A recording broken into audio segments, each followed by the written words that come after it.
जय हिंद दोस्तों, कैसे हैं आप लोग। मैं हूं अनुज कुमार और यूथ क्लासेस में आपका स्वागत है। आज हम आपके लिए फिर से एक नया वीडियो लेकर के आए हैं जो कि ज्वालामुखी पर आधारित है। और आज हम लोग पढ़ेंगे ज्वालामुखी क्या होता है, कितने प्रकार का होता है, कहाँ कहाँ पर पाया जाता है ज्वालामुखी, और इंग्लिश में इसका नाम होता है वॉल्केनो। तो दोस्तों ठीक है, आज हम इसके बारे में अच्छे से अध्ययन करेंगे। और हाँ, लेकिन इसके पहले एक बात और, यदि आपने हमारे इस चैनल को सब्सक्राइब नहीं किया है तो प्लीज़ सब्सक्राइब कर दें और घंटे के बटन को भी प्रेस कर दें, जिससे कि अगला आने वाला वीडियो का नोटिफिकेशन सबसे पहले आपके पास पहुंचे। और साथ ही साथ दूसरों को भी शेयर करें, जिससे कि इन्फॉर्मेशन सभी लोगों के पास पहुंच जाए। और हाँ, यदि आपको हमारा वीडियो अच्छा लगे तो इसके लाइक ज़रूर करना। ठीक है दोस्तों, तो आगे बढ़ते हैं हम लोग अपने इस आज के टॉपिक पे कि आखिर ज्वालामुखी क्या होता है और कैसे ये उत्पन्न होता है। तो जैसा कि दोस्तों हम लोग जानते हैं कि ज्वालामुखी का जो इंग्लिश नाम होता है, उसका इंग्लिश नाम होता है वॉल्केनो। क्या नाम होता है? वॉल्केनो। तो ज्वालामुखी होता क्या है? तो ज्वालामुखी एक्चुअली जो हमारा धरती है, यूं समझ लीजिए एक प्रकार की क्या है, बलून है। समझ लीजिए बलून है। अब बलून के अंदर यदि गैसें भरी जाएं, बहुत ज़्यादा मात्रा में गैसें भरी जाएं, और यहाँ से गैसेस ना निकलें, और यहाँ पर गैसें भर रही हैं गैसें, तो क्या होगा, एक समय ऐसा आएगा कि ये गैसें बाहर निकलने का भी प्रयास करेंगी, क्योंकि प्रेशर यहाँ पे बढ़ जाएगा किसी कारणवश। अब वो कारण कोई भी हो सकता है, आगे हम लोग जानेंगे कि इसका कारण क्या है कि वहाँ पर गैसें ज़्यादा भर जाती हैं, वहाँ का टेम्परेचर ज़्यादा हो जाता है, और क्यों ज्वालामुखी फट करके बाहर निकल आता है आग की तरह। तो यहाँ ये होता है कि यहाँ पर प्रेशर बढ़ रहा है यानी ताप बढ़ रहा है, ठीक है ना। तो यह क्या करता है, ये सब बाहर निकलने का प्रयास करता है, तो यह जमीन फाड़ करके बाहर निकल जाता है। तो जब बाहर निकलता है तो उसमें आपका होता है गर्म लावा, गैस, राख इत्यादि, ये सब जमीन के बाहर आते हैं, ठीक है ना। तो ये सब बाहर आते हैं, तो यह जो प्रक्रिया होती है या जो घटना होती है, तो उसे हम ज्वालामुखी बोलते हैं कि भाई यह ज्वालामुखी है। तो इसे हम लोग ध्यान देते हैं क्या है। तो देखिएगा, पृथ्वी की सतह पर उपस्थित ऐसी दरार या मुख होता है जिससे पृथ्वी के भीतर का गर्म लावा या गैस, राख आदि बाहर आते हैं। वस्तुतः यह पृथ्वी की ऊपरी परत में एक विभंग या रप्चर होता है जिसके द्वारा अंदर के पदार्थ बाहर निकलते हैं। तो ध्यान दीजिएगा, जैसा कि हमने बोला, अंदर कुछ गैसीय घटना यानी कि केमिकल प्रोसेस हो रहे हैं, और भी घटनाएं हो रही हैं, भौतिक घटनाएं हो रही हैं या रासायनिक घटनाएं हो रही हैं, जिसके कारण यहाँ पर गैसें यानी कि जो भी अंदर मटेरियल हैं वो सब मटेरियल बाहर आना चाहते हैं। तो यहाँ से वह ज़मीन फाड़ करके एक मुख के द्वारा, एक द्वार के द्वारा या एक दरार के द्वारा बाहर निकल आती हैं। इस प्रक्रिया को हम क्या बोलते हैं? ज्वालामुखी, या इसे हम बोलते हैं ज्वालामुखी। तो ध्यान दीजिएगा, ज्वालामुखी में क्या होता है, मान लीजिए यह आपका हो गया बिल्कुल धरातल वाला पॉइंट, ठीक है दोस्तों, यह हो गया आपका बिल्कुल धरातल वाला पॉइंट। अब इस धरातल वाले पॉइंट में आपका आ रहा है, यहाँ पे मान लीजिए ज्वालामुखी निकल रही है। यहाँ से जब ज्वालामुखी निकलती है तो एक रास्ता बनाती है। तो यह रास्ता जो ऊपर तक गई हुई है रेड वाली, ये जो रेड वाली ऊपर तक रास्ता गई, इसे बोलते हैं हम सेंट्रल वेंट यानी केंद्रीय नलिका, ठीक है ना। इस केंद्रीय नलिका से और भी कुछ नलिकाएं आसपास इधर उधर निकलती हैं, तो इसको हम बोलते हैं साइड वेंट। और इस साइड वेंट और सेंट्रल वेंट में अंतर यह है कि सेंट्रल वेंट में ज़्यादा मात्रा में वो गैसें या फिर ज्वालामुखी बाहर की तरफ जाता है, और और यहाँ पर आपका साइड वेंट में यदि बताया जाए तो साइड वेंट में क्या होता है कि थोड़ा थोड़ा यदि आसपास के इलाकों में, जैसे कि यहाँ से निकला था तो से तुरंत कहीं और फैल करके चला गया, तो साइड वेंट उसे हम बोलते हैं। वहाँ से थोड़ी थोड़ी लावा या फिर मैग्मा बाहर निकलता है, ठीक है। तो यहाँ पर देखिएगा, ऊपर की तरफ यहाँ पर बहुत से धुआं फैल चुका है, तो इसे हम बोलते हैं ऐश क्लाउड यानी कि राख का बादल है। गर्म गैसें हैं, उन गैसों में राख भी सम्मिलित है, तो यह बादल का एक काला सा रूप धारण कर लेता है। इसे हम ऐश क्लाउड के नाम से भी जानते हैं। तो लावा क्या होता है, और एक मैग्मा शब्द आपको मिलेगा ज्वालामुखी में। तो लावा और मैग्मा में अंतर क्या है? तो मैग्मा आपका वो होता है जो कि ज्वालामुखी में अंदर से आता है, अंदर से जो आता है यानी रेड रेड कलर का, उसे हम बोलते हैं मैग्मा। और जब मैग्मा बाहर की तरफ यानी धरती से बाहर निकल कर बाहर आ जाता है तो वह ठंडा होने लगता है। जब ठंडा होने लगता है तो जो हम देखते हैं उसे, जो ठंडा होने के बाद जो बचता है उसे हम बोलते हैं भाई लावा। उसे हम क्या बोल दिए? लावा बोलते हैं। अब यहाँ पर देखिए, यहाँ पर आपको दे रखा है ओल्ड लेयर, यानी कि इसके पहले भी यहाँ पर ज्वालामुखी आया था, और ज्वालामुखी आने के बाद यहाँ पर इस तरीके से लावा इसका फैला है, तो अब यह बिल्कुल अच्छे से जम चुका है, पुराना हो चुका है, तो इसे यहाँ पर बोला गया ओल्ड लेयर। और ज्वालामुखी के कारण यह जो इस तरीके की आकृति बनी हुई है दोस्तों, ध्यान दीजिएगा, ज्वालामुखी के कारण इस तरीके की यानी ट्रायंगल यानी कि शंकु की तरह एक आकृति बन गई है, तो इसे हम वॉल्केनो कोन कहते हैं, वॉल्केनो की शंकु बोलते हैं। ठीक है दोस्तों, तो आगे देखिएगा यहाँ पे, यानी कि आखिर क्यों आता है ज्वालामुखी। ठीक है ना, तो ज्वालामुखी यानी भूगर्भ में अत्यधिक तापमान के कारण कुछ चट्टानें पिघलकर मैग्मा के रूप में बदल जाती हैं। यह मैग्मा दबाव के कारण धरातल से बाहर निकलता है, तो इससे गैस व जलवाष्प वायुमंडल में मुक्त हो जाती हैं तथा शेष बचे पदार्थों को लावा कहा जाता है। इस लावा में कुछ ठोस पदार्थ जैसे कि ज्वालामुखी, राख, ज्वालामुखी बम इत्यादि होते हैं। तो भूगर्भ में ज़्यादा तापमान बढ़ जाता है, जिससे चट्टानें पिघलकर मैग्मा का रूप ले लेती हैं। तो अंदर, पृथ्वी के अंदर क्या होता है, इसमें टेम्परेचर बढ़ जाने के कारण जो चट्टानें होती हैं वो पिघलने लगती हैं, और पिघलने के कारण यह मैग्मा का रूप ले लेती हैं, और मैग्मा दबाव के कारण धरती से बाहर निकलने का प्रयास करता है, और जब बाहर आता है तो यह ज्वालामुखी का रूप लेता है। ठीक है, तो यहाँ पर देखिएगा, तो ज्वालामुखी के कारण यही है, जैसे कि भूगर्भिक असंतुलन, यानी पृथ्वी में अंदर आपका भूगर्भ में अनबैलेंसिंग हो, गैसों की उत्पत्ति, बहुत ज़्यादा मात्रा में वहाँ पर गैस बन रहे हों। जब सीधी सी बात है, टेम्परेचर बढ़ेगा, टेम्परेचर बढ़ेगा, चट्टान पिघलेंगे, जब पिघलेंगे तो वहाँ पर गैसें भी बनेंगी, तो गैस की ज़्यादा उत्पत्ति हो, भूगर्भ में तापमान में वृद्धि यानी भूगर्भ के टेम्परेचर में वृद्धि हो गई हो, दाब में कमी हो गई हो, प्लेटें कहीं इधर से उधर खिसक गई हो, तो इसके कारण ज्वालामुखी उत्पन्न होता है। तो ज्वालामुखी के उत्पन्न होने के कारण कहीं कहीं भूकंप भी आता है। तो इन दोनों का आपस में एक कोऑर्डिनेशन है, ज्वालामुखी और भूकंप का। तो ज्वालामुखी आपने देख लिया किस कारण से आता है, यानी अनबैलेंसिंग होता है पृथ्वी के अंदर। क्या होता है, अनबैलेंसिंग, वहाँ का टेम्परेचर इंक्रीज या डिक्रीज करता है, उनके टेम्परेचर में वेरिएशन होता है, और वहाँ का तापमान बढ़ता या घटता है, दाब में कमी होती है, गैसों की ज़्यादा मात्रा में बनना, इन सब के कारण आपका ज्वालामुखी उत्पन्न होता है। तो यहाँ पर आप देखिएगा दोस्तों, यहाँ पर आप एक फिगर देख पा रहे हैं, यह है क्रेटर, इसको क्या बोलते हैं, क्रेटर। तो क्रेटर क्या होता है आपका, जहाँ पर ज्वालामुखी उत्पन्न होता है उस एरिया पर, उस एरिया में एक कप नुमा आकृति बन जाती है, एक कप की तरह आकृति बन जाती है, जैसा कि आप देख रहे हैं बिल्कुल कप की तरह या गड्ढा लग रहा है। तो इस गड्ढे को क्रेटर के नाम से जानते हैं, इस गड्ढे को हम क्रेटर के नाम से जानते हैं, भूगोल में इसे क्रेटर के नाम से जाना गया है। तो आगे देखिएगा यहाँ पे सिंडर। तो ज्वालामुखी, ज्वालामुखी में सिंडर एक महत्वपूर्ण भाग है, जैसे कि जब लावा निकल करके फैल जाता है और ठंडा हो जाता है, ठंडा हो जाता है और फैले हुए लावा के टुकड़ों के ठंडा हो जाने के कारण जो फैल जाता है लावा, उसको बोलते हैं सिंडर। तो सिंडर क्या होता है, जब ज्वालामुखी उत्पन्न होता है तो उसका जो मैग्मा बाहर निकलता है वह ठंडा हो जाता है, तो उस ठंडे पदार्थ को जो बिल्कुल जब ठंडा होकर के बिखर जाता है, इधर उधर पड़ जाता है, तो उसको हम सिंडर के नाम से जानते हैं। तो सिंडर आपने देख लिया, सिंडर किसे कहते हैं, तो यह ज्वालामुखी का ही एक पार्ट है और ठंडा हुआ पार्ट है। तो यहाँ पर उद्गार अवधि के अनुसार ज्वालामुखी कितने प्रकार की होती हैं, तो उद्गार अवधि यानी उद्गार हो रहा है उसके समय या उद्गार होने के समय, कोई कोई क्या होता है कि उसमें से ज्वालामुखी से हमेशा आग निकल रही है कि नहीं निकल रही है, किसी ज्वालामुखी में आग निकला है तो वह शांत है कि अशांत है, यानी कि हमेशा उसमें आग निकल रहा है या फिर कुछ दिनों के लिए आग निकला था, या फिर कोई कोई ज्वालामुखी ऐसा होता है कि अभी तो वह ज्वालामुखी है लेकिन उसमें से उद्गार हुआ ही नहीं कभी, या फ्यूचर में होगा ही नहीं।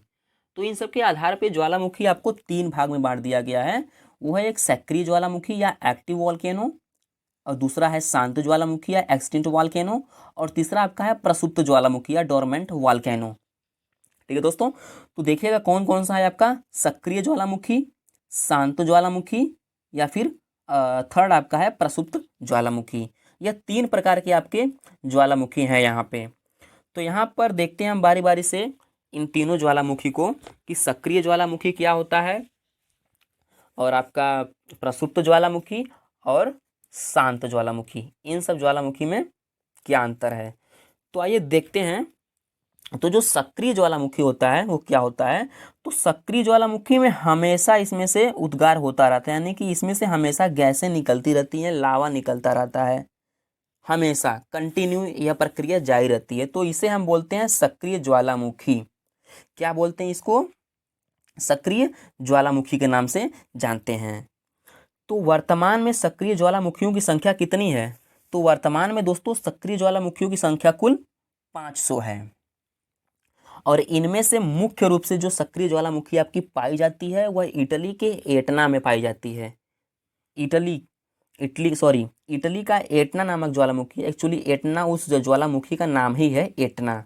और यह एटना कहाँ पर है, इटली में आपका एटना पाया जाता है। और स्ट्रोम्बोली आपका इटली में पाया जाता है। यानी कि इटली में कौन कौन है, दो, स्ट्रोम्बोली और एटना, ये दोनों के दोनों ज्वालामुखी सक्रिय ज्वालामुखी हैं जो कि इटली में पाए जाते हैं। बाय द वे इटली में और भी ज्वालामुखी पाई जाती हैं, लेकिन यह सक्रिय ज्वालामुखी हैं एटना और स्ट्रोम्बोली। और वर्तमान समय में सक्रिय ज्वालामुखियों की संख्या कुल लगभग 500 है। और यहाँ पर हम लोग देखेंगे आखिर इटली में स्ट्रोम्बोली या फिर एटना ज्वालामुखी कहाँ पर है, उसका मैप में हम लोग लोकेशन देखेंगे। तो देखते हैं दोस्तों कहाँ पर यहाँ दिखा रहा है इटली में स्ट्रोम्बोली और एटना का लोकेशन।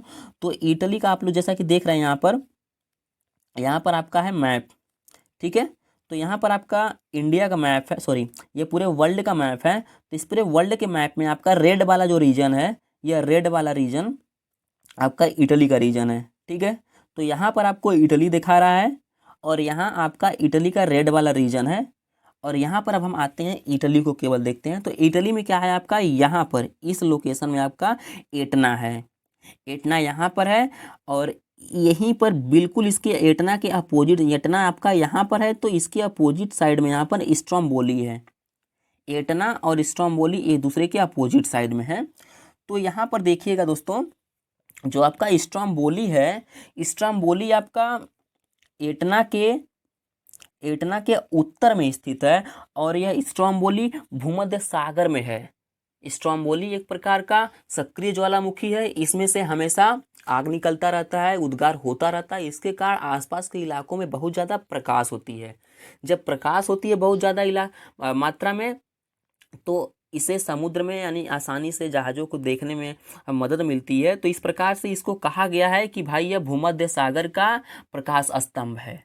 क्या है, भूमध्य सागर का प्रकाश स्तंभ। क्यों, क्योंकि इससे हमेशा उद्गार होता रहता है और यह भूमध्य सागर में ही स्थित है स्ट्रोम्बोली, इसलिए इसको बोलते हैं भूमध्य सागर का यह प्रकाश स्तंभ है। ठीक है दोस्तों, यह क्या है, भूमध्य सागर। और यह जो आपका स्ट्रोम्बोली है, स्ट्रोम्बोली आपका यहाँ पर सिसली के उत्तर में लिपारी द्वीप समूह पर स्थित है। कहाँ पर स्थित है, सिसली के उत्तर में। यहाँ है सिसली आपका, यह पूरा एरिया हो गया सिसली का।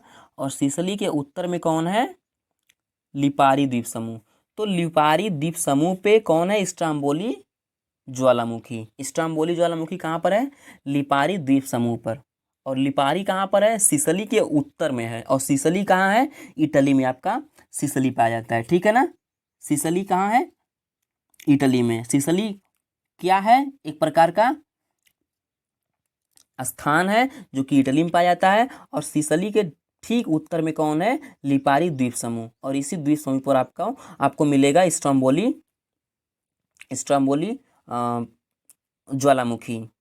तो यहाँ पर देखिएगा स्ट्रोम्बोली ज्वालामुखी का एक टॉप व्यू है, यानी कि ऊपर से अंतरिक्ष से देखने में स्ट्रोम्बोली ज्वालामुखी किस तरीके से दिखता है। तो ऐसा उसका ड्राइंग है, यानी कि उसका टॉप व्यू ऐसा है, इस तरीके से दिखता है। ठीक है दोस्तों, तो यहाँ पर अब हम लोग आगे बढ़ेंगे। और हाँ, एक बात विशेष रूप से ध्यान दीजिएगा, यह तो है सक्रिय ज्वालामुखी एटना और स्ट्रोम्बोली। इसमें और भी ज्वालामुखी हैं, जैसे कि मैक्सिको में स्थित कोलिमा ज्वालामुखी है। तो मैक्सिको में आपकी कोलिमा ज्वालामुखी है। और मैक्सिको आपका उत्तरी अमेरिका में है। मैक्सिको कहाँ है, मैक्सिको उत्तरी अमेरिका में है। और यहाँ पर देखिएगा, हाँ मैक्सिको आपका उत्तरी अमेरिका में है। तो मैप में आप देख सकते हैं यहाँ पे, यह है आपका उत्तरी अमेरिका और यह है आपका दक्षिणी अमेरिका। तो उत्तरी अमेरिका में यह जो रेड वाला रीजन दिखा रहा है यहाँ पर आपका है मैक्सिको। जो आप रेड वाला रीजन देख रहे हैं ना, ये है मैक्सिको। मैक्सिको कहाँ है? उत्तरी अमेरिका में है। कहाँ है दोस्तों? उत्तरी अमेरिका में। तो मैक्सिको में आपका कौन सा है? कोलिमा ज्वालामुखी।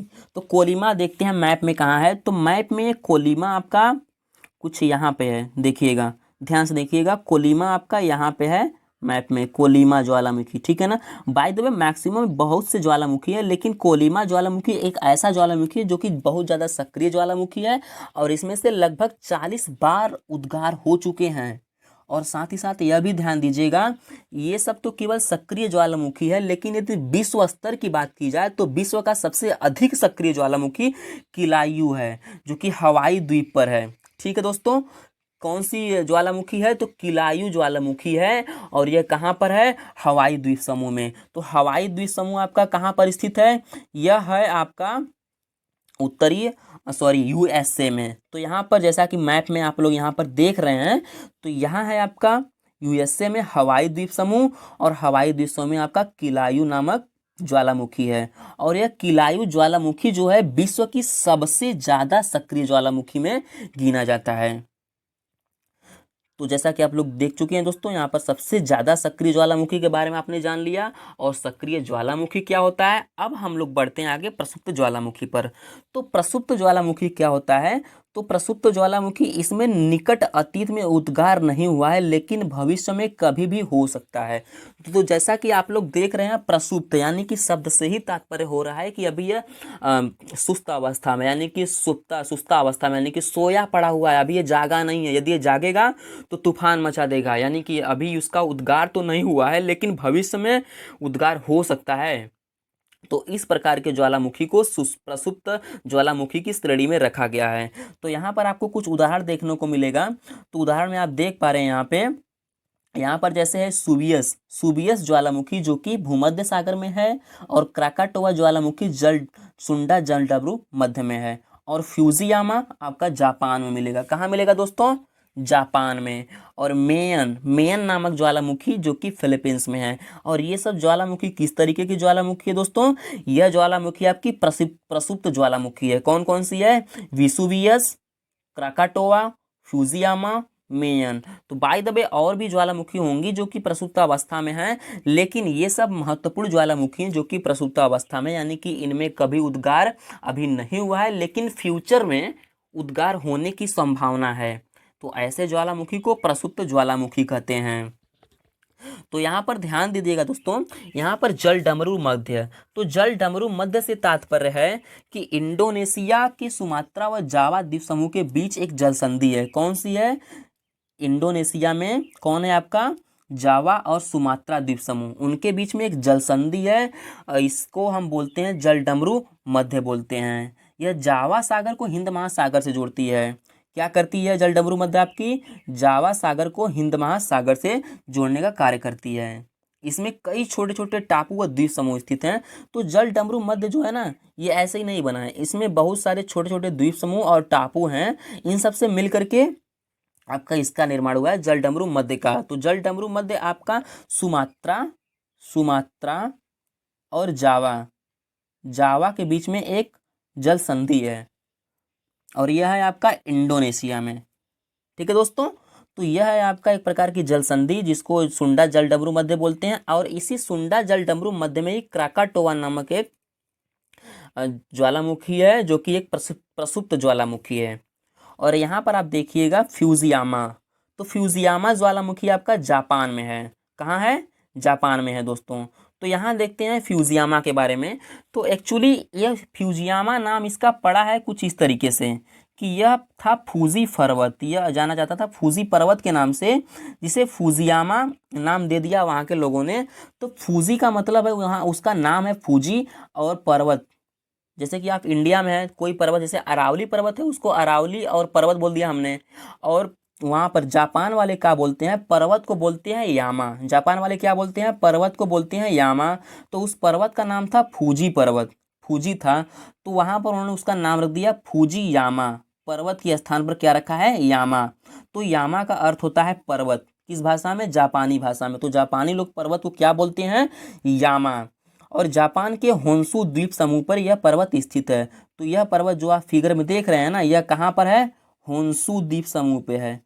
होन्शु द्वीप समूह कहाँ है, होन्शु द्वीप समूह आपका मिलेगा जापान में। जापान में है होन्शु द्वीप समूह, जो जापान का सबसे ऊंचा पर्वत भी है। तो जापान का सबसे ऊंचा पर्वत कौन सा है, फुजियामा। और यह कहाँ पर है, होन्शु द्वीप समूह पर। और यामा का मतलब क्या होता है, पर्वत। तो यामा किस भाषा में है, तो जापानी भाषा में है। तो आगे देखिएगा दोस्तों, इस पर्वत का जापानी संस्कृति से बहुत ही प्रगाढ़ संबंध है, यानी कि जापानी संस्कृति में इसे बहुत ज़्यादा विशेष स्थान दिया गया है। और इससे आदर पूर्वक से फूजी सान के नाम से बुलाते हैं, यानी कि फूजी जी, सान का मतलब जी, तो फूजी जी के नाम से भी बुलाया जाता है जापानी भाषा में, किसको, फुजियामा को। तो यहाँ पर हम लोग देखेंगे दोस्तों, यहाँ पर आपका था फिलीपींस में। तो फिलीपींस आपका नेक्स्ट वाला था। तो फिलीपींस में आपका मेयन ज्वालामुखी है। कौन सा ज्वालामुखी है, मेयन ज्वालामुखी। तो मेयन ज्वालामुखी आप जैसा कि देख पा रहे हैं यहाँ पे आपका माउंट मेयन है, इसी माउंट मेयन पे मतलब मेयन ज्वालामुखी है। तो मेयन ज्वालामुखी आपका है फिलीपींस में। मेयन ज्वालामुखी कहाँ पर है, तो मेयन ज्वालामुखी फिलीपींस में है दोस्तों। और यह फिलीपींस आपका दक्षिण पूर्व एशिया में स्थित है। फिलीपींस की यदि बात की जाए तो यह मैप में यदि यह नॉर्थ है और यह साउथ है और यह ईस्ट और यह वेस्ट, तो आपका फिलीपींस दक्षिण पूर्व एशिया में अवस्थित है। कहाँ पर अवस्थित है, दक्षिण पूर्व एशिया में। तो फिलीपींस की यदि बात की जाए तो आधिकारिक नाम इसका था फिलीपींस का, फिलीपींस गणतंत्र। और इसकी राजधानी है मनीला। मनीला क्या है राजधानी इसकी, मनीला इसकी राजधानी है। और महासागर, किस महासागर में यह बसा हुआ है, तो महासागर की यदि बात की जाए तो यह आपका पश्चिमी प्रशांत महासागर में, यानी कि वेस्टर्न पैसिफिक ओशन में यह अवस्थित है। और इसमें लगभग 7,640 द्वीप समूह या आइसलैंड मिल करके फिलीपींस का निर्माण करते हैं। तो फिलीपींस क्या है, 7,640 द्वीप समूहों का एक ग्रुप है, समूह है। इस समूह से मिल करके फिलीपींस का निर्माण हुआ है। और फिलीपींस कहाँ पर स्थित है, एशिया में स्थित है, ठीक है ना। एशिया के किस लोकेशन में, तो दक्षिण पूर्व एशिया में आपका स्थित है। और किस सागर में, किस महासागर में है, तो पश्चिमी प्रशांत महासागर में आपका फिलीपींस स्थित है, ठीक है दोस्तों। तो फिलीपींस कहाँ पर स्थित है आपका, दक्षिण पूर्व एशिया में। और इसकी यदि ऑफिशियल लैंग्वेज की बात की जाए तो यहाँ पर फिलिपिनो इंग्लिश बोलते हैं, फिलिपिनो बोलते हैं और इंग्लिश बोलते हैं, ठीक है। और यहाँ की करेंसी की यदि बात की जाए तो फिलिपिनो पैसा है। क्या है इसका, फिलिपिनो पैसो, ठीक है ना, फिलिपिनो पैसा इसका, इसकी करेंसी यहाँ की है। और यहाँ पर आगे हम लोग बढ़ते हैं दोस्तों। तो यहाँ पर हम लोग देखेंगे क्राकाटोआ। तो क्राकाटोआ कहाँ पर आपका है, इंडोनेशिया में। तो क्राकाटोआ कहाँ पर है, इंडोनेशिया में। तो ध्यान दीजिएगा, बहुत ही इंपॉर्टेंट ज्वालामुखी है यह। तो करीब 3,357 मीटर ऊंचाई वाला यह ज्वालामुखी दुनिया के सबसे खतरनाक ज्वालामुखियों में से एक है, क्योंकि यह कंटिन्यू, ये सब ज्वालामुखी कभी कभी इनमें भी उद्गार होता रहता है। तो यह ज्वालामुखी द्वीप, जिसे क्राकाटोआ के नाम से भी जाना जाता है, जावा और सुमात्रा के द्वीपों के बीच सुंडा स्ट्रेट में स्थित है। और 1883 ईस्वी में हुए विस्फोट के समय यह इलाका डच ईस्ट इंडिया का हिस्सा था, यानी कि 1883 ईस्वी में यहाँ पर विस्फोट हुआ था। तो जब विस्फोट हुआ था उस समय 1883 ईस्वी में यह ईस्ट इंडीज का हिस्सा था, डच ईस्ट इंडीज का हिस्सा था। तो आगे बढ़ते हैं हम लोग दोस्तों। तो अगला स्लाइड आपका है, एक मिनट, हाँ। तो आगे हम लोग देखेंगे, अभी हमने देखा शांत ज्वालामुखी, सक्रिय ज्वालामुखी। तो अब हम लोग देखेंगे मृत्या शांत ज्वालामुखी। एक्चुअली सॉरी, शांत ज्वालामुखी नहीं देखे थे हम लोग, सुसुप्त प्रसुप्त ज्वालामुखी देखे थे। तो अब हम देखेंगे मृत्या शांत ज्वालामुखी। तो मृत या शांत ज्वालामुखी अब हम देखेंगे। तो मृत या शांत ज्वालामुखी ऐसा ज्वालामुखी होता है जिसमें कि फ्यूचर में अब वहाँ पर कुछ नहीं होगा, यानी कि अब वहाँ पर उद्गार होने वाला नहीं है। अब वो ज्वालामुखी पहले फटा, उसमें से लावा मैग्मा बाहर निकला, मैग्मा गैसें ये सब लावा बाहर निकल गया। अब वो पूरी तरह से ठंडा हो गया है। अब यह एक प्रकार का शांत बैठा हुआ है, शांत ज्वालामुखी। ये जो पर्वत आप देख रहे हैं यह एक प्रकार का शांत ज्वालामुखी का उदाहरण है आपके लिए। तो शांत ज्वालामुखी एक ऐसा ज्वालामुखी होता है जो अब बिल्कुल शांत पड़ गया, उसमें उद्गार हुआ था, अब वह ठंडा पड़ गया है, अब उसमें कभी उद्गार नहीं होगा या संभावना नहीं उद्गार होने की, तो उस प्रकार की ज्वालामुखी को शांत ज्वालामुखी या फिर मृत ज्वालामुखी के नाम से भी जानते हैं। इसको इंग्लिश में एक्सटिंक्ट वॉल्केनो बोलते हैं। एक्सटिंक्ट क्या बोलते हैं? Extinct volcano. वॉल्केनो क्या बोलते हैं? एक्सटिंक्ट वॉल्केनो बोलते हैं। और यहाँ पर जैसा कि आप लोग देख रहे हैं, तो यहाँ पर आपका है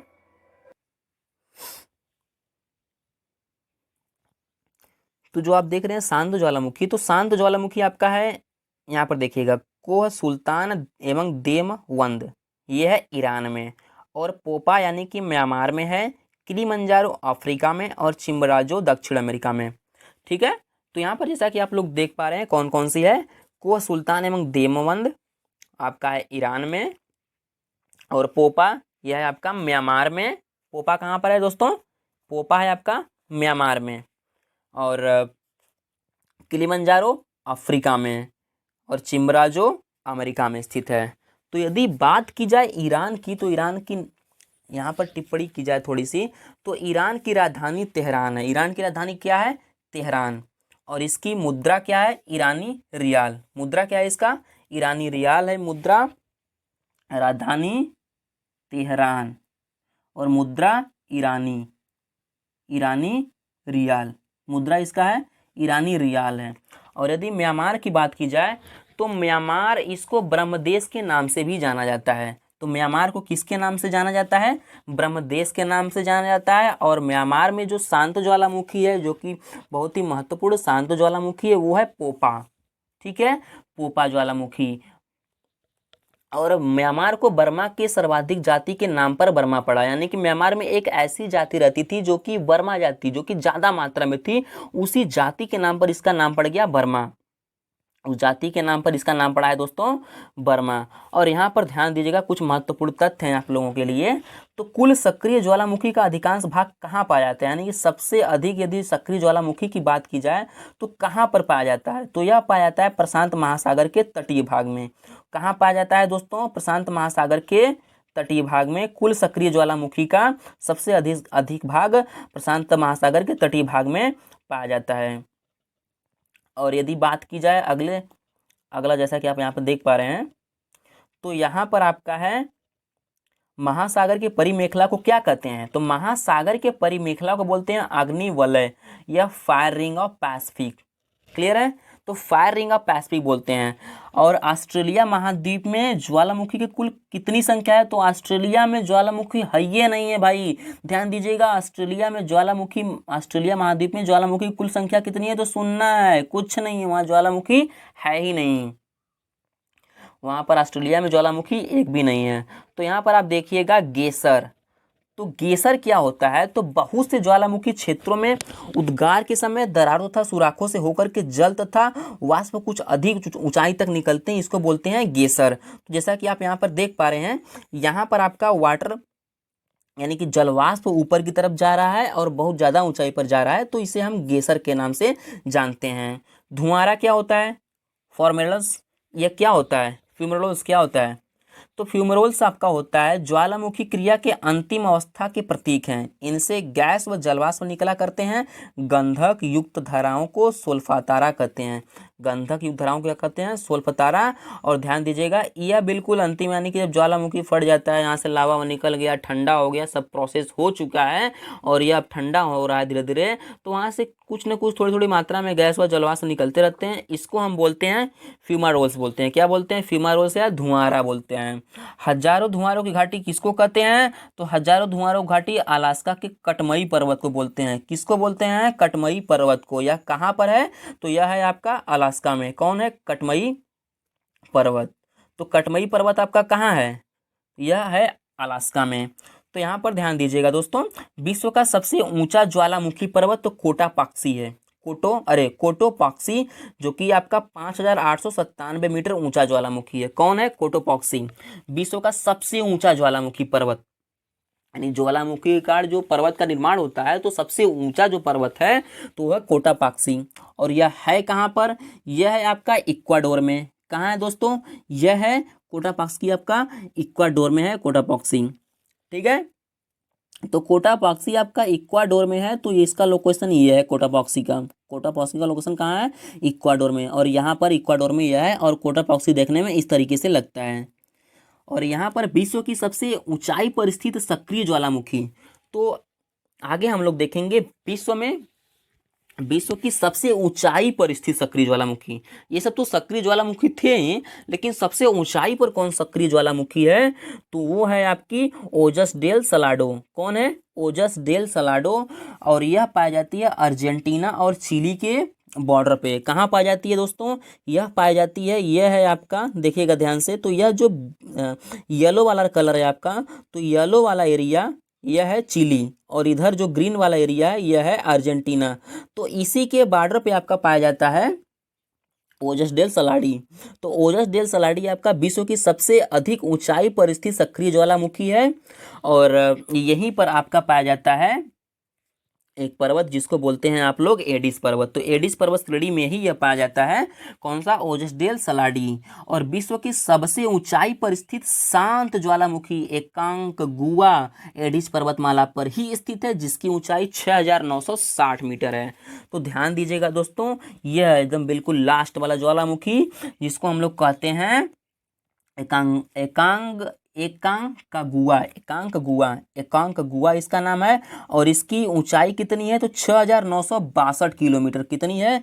6962 किलोमीटर, जो विश्व की सबसे ऊंचाई पर स्थित शांत ज्वालामुखी है। दोस्तों ध्यान दीजिएगा, यह बिल्कुल शांत ज्वालामुखी है, और विश्व के सबसे अधिक ऊंचाई पर स्थित है ज्वालामुखी, और इसकी ऊंचाई है 6962 किलोमीटर, और यह एडिज पर्वतमाला में ही स्थित है। तो ठीक है दोस्तों, कैसा लगा मेरा आज का यह वीडियो? यदि आपको अच्छा लगा हो तो इसे लाइक जरूर करें, और साथ ही साथ दोस्तों में शेयर्स अवश्य करें। और यदि आपने मेरे चैनल को सब्सक्राइब नहीं किया है तो प्लीज़ इसे सब्सक्राइब कर दें। साथ ही साथ घंटे वाले बटन को अवश्य दबाएं, जिससे कि अगला आने वाला वीडियो सबसे पहले आपके पास पहुँचे। जय हिंद दोस्तों, और धन्यवाद।